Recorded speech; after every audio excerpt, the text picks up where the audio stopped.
Vous recherchez un courtier en assurance efficace et crédible. Venez à Johnson Insurance. Grâce à son large éventail d'assureurs, Johnson Insurance vous appuie dans l'élaboration des contrats d'assurance automobile, assurance maladie, assurance voyage, incendie, accident, risques divers, transports et vie.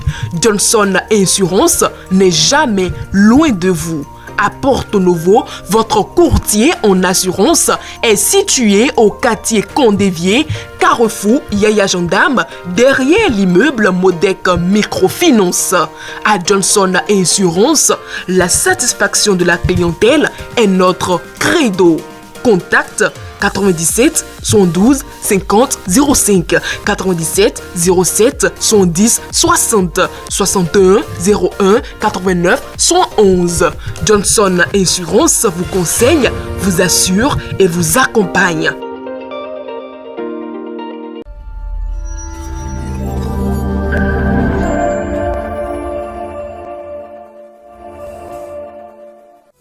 Amis internautes de Guérita TV Monde, bonjour et bienvenue dans Écho de la Marina. Une et seule actualité à la Marina cette semaine, la tenue du Conseil des ministres qui a réuni les membres du gouvernement ce mercredi 14 juin 2023. Au cours de cette rencontre hebdomadaire, plusieurs décisions ont été prises. Au titre des mesures normatives, création de l'agence de collecte des paiements et de recouvrement et approbation de ces statuts. La tendance haussière des prestations destinées aux tiers de certaines structures publiques et parapubliques génère parfois des contentieux du recouvrement complexes et difficultés à résoudre. Ceci principalement aux dépens de ces structures et par conséquent au détriment de l'État qui les a créées au fait de fournir des services sociaux essentiels aux populations. Cette situation constitue à terme une menace pour la viabilité même de ces entités et compromet malheureusement la satisfaction des attentes des bénéficiaires tant que ces prestations ne pourraient plus être assurées de manière optimale. Il convient donc pour surmonter ces faiblesses qui menacent la survie même des entités concernées d'améliorer les conditions de recouvrement de leurs créances ainsi que l'efficacité des dispositifs et instruments y relatifs. C'est pourquoi le Conseil s'est prononcé en faveur de la création de l'agence de collecte des paiements et de recouvrement qui contribuera substantiellement non seulement à la sensibilisation des citoyens bénéficiaires des services fournis, mais aussi au suivi, aux relances et au recouvrement effectif des factures et redevances dues. Elle interviendra ainsi comme un guichet unique de collecte des paiements et de recouvrement. Cette agence a entre autres pour mission de collecter les paiements des factures et redevances et reverser les montants dus aux entités de l'État concernées comme la SONEB, la SB2E et la SGDS. Recouvrer les créances des factures et redevances et reverser les montants dus aux audites entités. Assurer la sensibilisation continue des citoyens pour le paiement de leurs factures et les risques encourus en cas de fraude. Deuxième décision prise, toujours dans les mesures normatives, création de l'Agence nationale de la maintenance hospitalière et approbation de ses statuts. La politique de construction, de réhabilitation, d'infrastructures sanitaires et d'acquisition d'équipements modernes mise en œuvre par le gouvernement va s'intensifier au cours des années à venir. Dès lors, il y a lieu de prévoir une bonne prise en charge des 10 équipements, pour la plupart de récente génération et de technologies de pointe.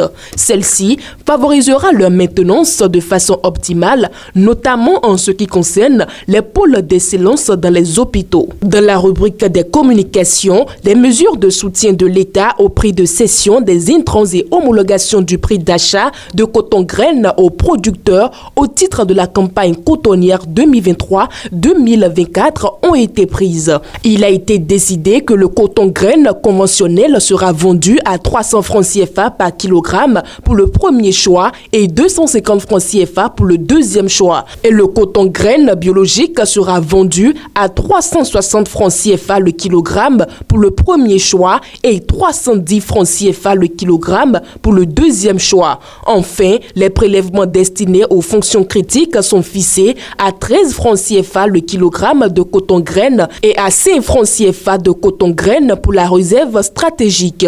Les ministres chargés du dossier, en liaison avec les familles professionnelles concernées, veilleront à l'application effective de ces prix ainsi qu'au bon déroulement de la campagne cotonnière. Deuxième point dans les communications, mise en œuvre de la phase pilote du projet de l'antenne solaire à titre expérimental dans les écoles primaires publiques au Bénin. Ce projet de l'antenne solaire dans les écoles primaires publiques en milieu rural par l'électrification solaire va permettre d'améliorer la qualité des enseignements, apprentissages et évaluations. Le dit projet est mis en œuvre sur financement vert obtenu de la coopération avec le Japon. Sa phase pilote impactera les départements de la Libouri, de la Takora, du Borgou, des collines du Koufo, de la Donga, du Mono, de l'Ouémé, du Plateau et du Zou à travers des écoles dont l'effectif total est d'environ 3000 élèves retenus sur la base de critères d'identification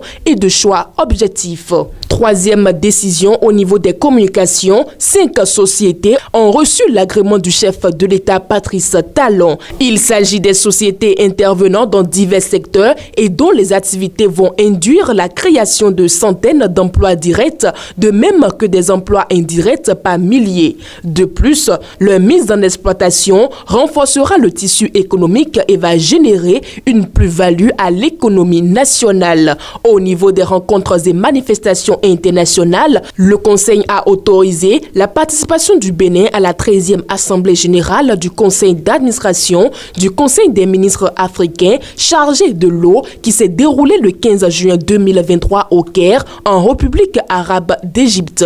La célébration le 16 juin 2023 de la 33e édition de la Journée de l'enfant, puis organisation à Cotonou du 20 au 22 juin 2023 de la réunion des décideurs du programme d'analyse des systèmes éducatifs des pays de la COFMEN. Dernier point des décisions prises à ce conseil, des nominations ont été prononcées sur proposition des ministres au ministère de l'Intérieur et de la Sécurité publique et au ministère de l'Agriculture, de l'Élevage et de la Pêche.